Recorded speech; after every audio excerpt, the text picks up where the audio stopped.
Bismillahirrohmanirrohim. Assalamualaikum warahmatullahi wabarakatuh. Kami dari kelompok 4 mata kuliah berpikir desain dan inovasi Universitas Pendidikan Indonesia Kampus Sumedang. Di sini kami akan menjelaskan mengenai proses inovasi pendidikan. Dengan anggota kelompok Wiliani Dwi Lestari nomor absen 9, Nur Aisyah Nida Hamidah nomor absen 11, dan Mentari Putri Khairunisa nomor absen 28. Pembahasan yang pertama yaitu mengenai difusi dan diseminasi inovasi yang akan dijelaskan oleh saya sendiri, Wiliani Dwi Lestari. Yang kedua, mengenai proses keputusan inovasi yang akan dijelaskan oleh Nur Aisyah Nida Hamidah. Dan yang terakhir yaitu mengenai proses inovasi pendidikan yang akan dijelaskan oleh Menteri Putri Khairunisa. Baik, di sini saya akan menjelaskan mengenai difusi dan diseminasi inovasi. Yang pertama yaitu pengertian difusi. Difusi ialah proses komunikasi inovasi antara warga masyarakat atau anggota sistem sosial dengan menggunakan saluran tertentu dan dalam waktu tertentu. Komunikasi dalam definisi ini ditekankan dalam arti terjadinya saling tukar informasi atau hubungan timbal balik antar beberapa individu yang berlangsung secara spontan. Dengan adanya komunikasi ini akan terjadi kesamaan pendapat antar warga masyarakat tentang inovasi. Sedangkan diseminasi adalah proses penyebaran inovasi yang direncanakan, diarahkan, dan dikelola. Ini berbeda dengan difusi yang merupakan alur komunikasi spontan. Diseminasi merupakan tindak inovasi yang disusun menurut perencanaan yang matang melalui diskusi atau forum lainnya yang sengaja diprogramkan, sehingga terdapat kesepakatan untuk melaksanakan inovasi. Jadi, kalau difusi terjadi secara spontan, maka diseminasi dengan perencanaan. Kurikulum tingkat satuan pendidikan atau KTSP merupakan bentuk diseminasi, karena sebarannya berdasarkan sebuah perencanaan dengan pandangan jauh ke depan. Di dalam pelaksanaannya pun tidak sembarang kegiatan dapat dilakukan, namun benar-benar berdasarkan sebuah program yang terarah dan terencana secara matang. Selanjutnya ada elemen difusi inovasi. Rogers mengemukakan ada 4 elemen pokok difusi inovasi, yaitu yang pertama adalah inovasi. Inovasi adalah suatu ide, praktek, kejadian, teknik atau objek yang diamati sebagai suatu yang baru bagi seseorang atau sekelompok orang, baik berupa hasil invensi atau discovery yang diadakan untuk mencapai tujuan tertentu. Elemen yang kedua yaitu komunikasi dengan saluran tertentu. Komunikasi dalam difusi inovasi diartikan sebagai proses pertukaran informasi antara anggota sistem sosial, sehingga terjadi saling pengertian antara satu dengan yang lain. Saluran komunikasi merupakan alat untuk menyampaikan informasi dari seorang ke orang lain. Misalnya saluran media massa seperti radio, televisi, surat kabar, dan sebagainya. Media massa digunakan untuk menyampaikan informasi kepada audien agar audien mengetahui dan menyadari adanya inovasi. Sedangkan saluran interpersonal bertujuan untuk mempengaruhi atau membujuk seseorang agar mau menerima inovasi, terutama antara orang yang bersahabat atau mempunyai hubungan yang erat. Saluran interpersonal dapat dilakukan dalam suatu kelompok. Elemen yang ketiga dari difusi inovasi adalah waktu. Waktu adalah elemen yang penting dalam proses difusi, karena waktu merupakan aspek utama dalam proses komunikasi. Peranan dimensi waktu dalam proses difusi ini yaitu yang pertama ada proses keputusan inovasi. Proses keputusan inovasi ini merupakan proses sejak seseorang mengetahui inovasi pertama kali sampai ia memutuskan untuk menerima atau menolak inovasi. Yang kedua yaitu kepekaan seseorang terhadap inovasi. Tidak semua orang dalam suatu sistem sosial menerima inovasi dalam waktu yang sama. Mereka menerima inovasi dari urutan waktu, artinya ada yang dahulu dan ada yang kemudian. Orang yang menerima inovasi lebih dahulu secara relatif lebih peka terhadap inovasi daripada yang menerima inovasi lebih akhir. Yang ketiga yaitu kecepatan penerimaan inovasi, ialah kecepatan relatif diterimanya inovasi oleh warga masyarakat. Kemudian, elemen keempat dari difusi inovasi ini yaitu warga masyarakat atau anggota sistem sosial, ialah hubungan atau interaksi antar individu atau orang dengan bekerja sama untuk memecahkan masalah guna mencapai tujuan tertentu. Anggota sistem sosial ini dapat berupa individu, kelompok-kelompok informal, organisasi, dan subsistem lainnya. Contohnya, petani di pedesaan, dosen, dan pegawai di perguruan tinggi, kelompok dokter di rumah sakit, dan sebagainya.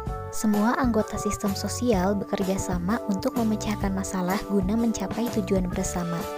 Selanjutnya adalah proses keputusan inovasi. Yang pertama, pengertian proses keputusan inovasi.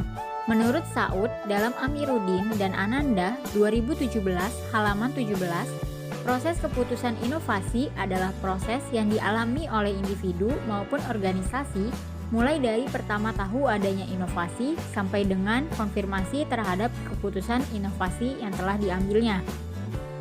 Proses keputusan inovasi bukanlah kegiatan yang dapat berlangsung dalam waktu yang cepat, tetapi merupakan serangkaian kegiatan yang berlangsung dalam jangka waktu tertentu, sehingga individu atau organisasi dapat menilai inovasi itu sebagai bahan pertimbangan, apakah inovasi tersebut dapat ditolak atau diterima. Yang kedua, tahapan proses keputusan inovasi. Terdapat 5 tahapan proses keputusan inovasi, yaitu 1. Tahap pengetahuan atau knowledge. Tahap pengetahuan merupakan tahap pertama dalam proses inovasi. Disebut tahap kemampuan ketika seseorang sudah menyadari adanya suatu inovasi dan ingin tahu bagaimana inovasi tersebut. Maksud dari menyadari adalah membuka diri untuk mencari tahu mengenai inovasi dan dilakukan secara aktif. Aktif maksudnya adalah keaktifan untuk memenuhi kebutuhan rasa ingin tahu tentang inovasi tersebut. Yang kedua, tahap bujukan atau persuasion. Pada tahap bujukan, seseorang membentuk sikap suka atau tidak suka terhadap inovasi.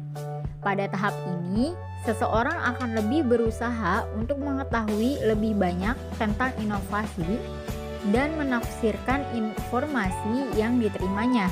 Yang ketiga, tahap keputusan. Pada tahap ini, seseorang melakukan kegiatan yang mengarahkan untuk menetapkan apakah inovasi tersebut dapat diterima atau ditolak. Inovasi yang dapat dicoba bagian demi bagiannya akan lebih cepat diterima.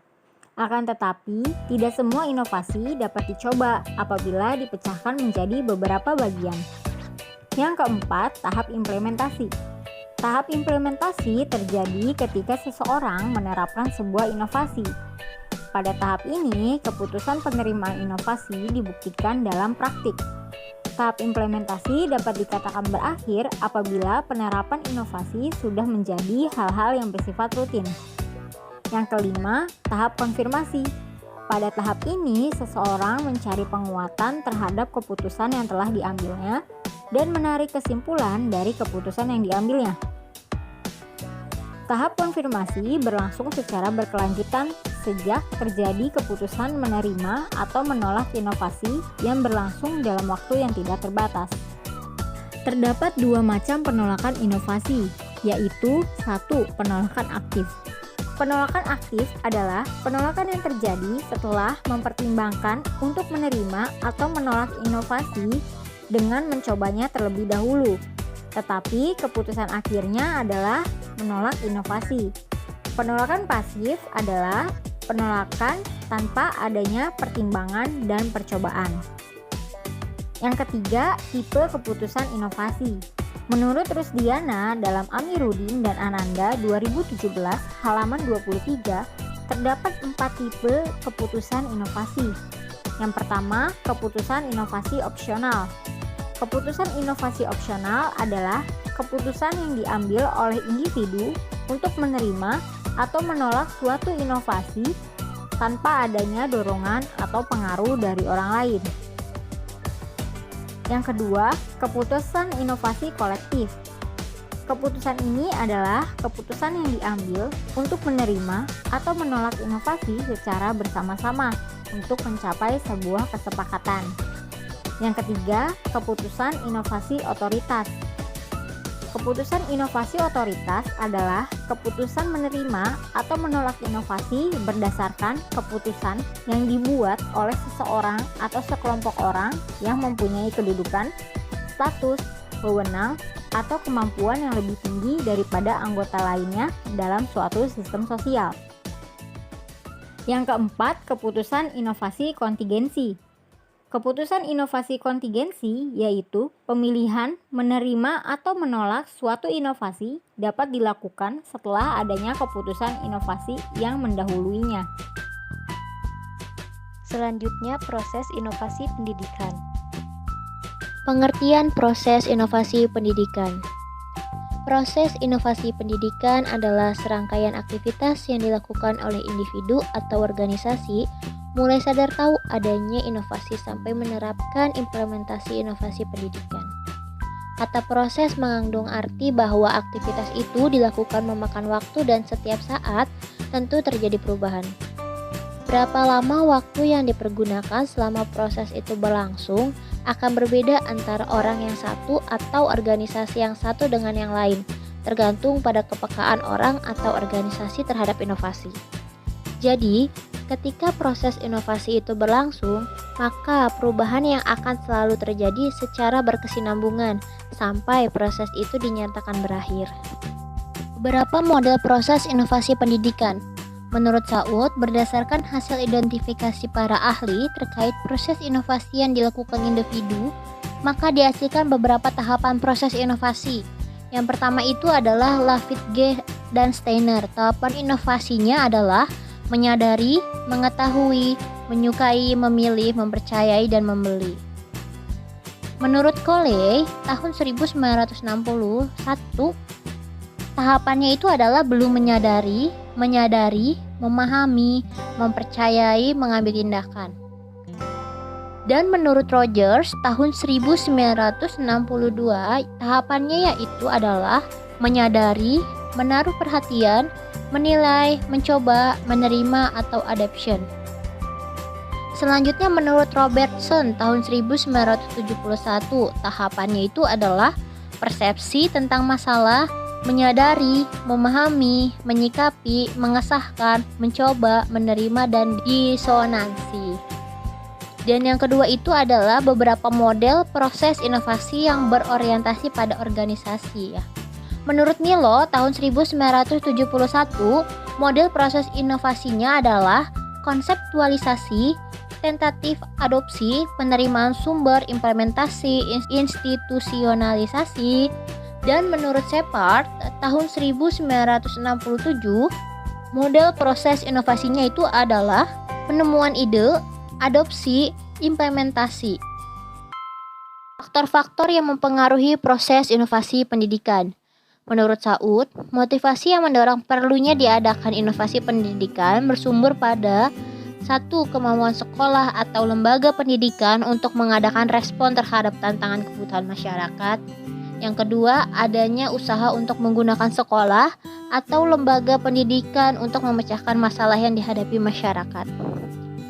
Hal yang berpengaruh terhadap kegiatan di sekolah yaitu ada 2. Faktor kegiatan belajar mengajar dan sistem pendidikan, pengelolaan, dan pengawasan. Faktor kegiatan belajar mengajar. Dalam pelaksanaan tugas pengelolaan kegiatan belajar mengajar, terdapat beberapa faktor yang menyebabkan orang memandang bahwa pengelolaan kegiatan belajar mengajar kurang profesional, kurang efektif, dan kurang perhatian. Berikut beberapa alasannya menurut Saud. Yang pertama itu adalah keberhasilan seorang guru dalam mengelola kegiatan belajar mengajar sangat ditentukan oleh hubungan interpersonal antara guru dengan siswa. Yang kedua, kegiatan belajar mengajar di kelas merupakan kegiatan yang terisolasi. Yang ketiga, sangat minimal bantuan dari teman sejawat untuk memberikan saran atau kritik untuk meningkatkan kemampuan profesionalnya. Yang keempat, belum adanya kriteria yang baku tentang bagaimana mengelola belajar mengajar yang efektif. Yang kelima, dalam melaksanakan tugas mengelola kegiatan belajar mengajar, guru menghadapi sejumlah siswa yang berbeda. Yang keenam, berdasarkan data perbedaan siswa akan lebih tepat jika pengelolaan kegiatan belajar mengajar dilakukan dengan cara yang fleksibel. Selanjutnya yaitu faktor internal dan eksternal. Faktor internal yang mempengaruhi pelaksanaan sistem pendidikan dan inovasi pendidikan adalah siswa. Siswa sangat besar pengaruhnya terhadap proses inovasi karena tujuan pendidikan untuk mencapai perubahan tingkah laku siswa. Jadi, siswa sebagai pusat perhatian dan bahan pertimbangan dalam melaksanakan berbagai macam kebijakan pendidikan. Faktor eksternal yang mempunyai pengaruh dalam proses inovasi pendidikan adalah orang tua. Orang tua murid ikut mempunyai peranan dalam menunjang kelancaran proses inovasi pendidikan. Baik sebagai penunjang secara moral, membantu dan mendorong kegiatan siswa untuk melakukan kegiatan belajar yang sesuai dengan yang diharapkan sekolah, maupun sebagai penunjang pengadaan dana. Selanjutnya itu adalah sistem pendidikan atau pengelolaan dan pengawasan. Dalam penyelenggaraan pendidikan di sekolah, diatur dengan aturan yang dibuat oleh pemerintah. Penanggung jawab sistem pendidikan di Indonesia adalah Departemen Pendidikan dan Kebudayaan untuk jenjang sekolah dasar sampai dengan jenjang sekolah menengah. Sedangkan untuk jenjang pendidikan tinggi berada di Kementerian Riset, Teknologi, dan Pendidikan Tinggi yang mengatur seluruh sistem berdasarkan ketentuan-ketentuan yang berlaku. Dalam kaitan dengan adanya berbagai macam aturan dari pemerintah tersebut, maka timbul permasalahan sejauh mana batas kewenangan guru untuk mengambil kebijakan dalam melakukan tugasnya, dalam rangka menyesuaikan dengan kondisi dan situasi lingkungan setempat. Alhamdulillahirrabbilalamin, sekian penjelasan materi dari kelompok kami. Terima kasih atas perhatiannya. Semoga materi yang kami sampaikan dapat bermanfaat. Mohon maaf apabila dalam penyampaian materi terdapat kesalahan dan kekurangan. Kami kelompok 4 pamit undur diri. Wabillahi taufiq wal hidayah. Wassalamualaikum warahmatullahi wabarakatuh.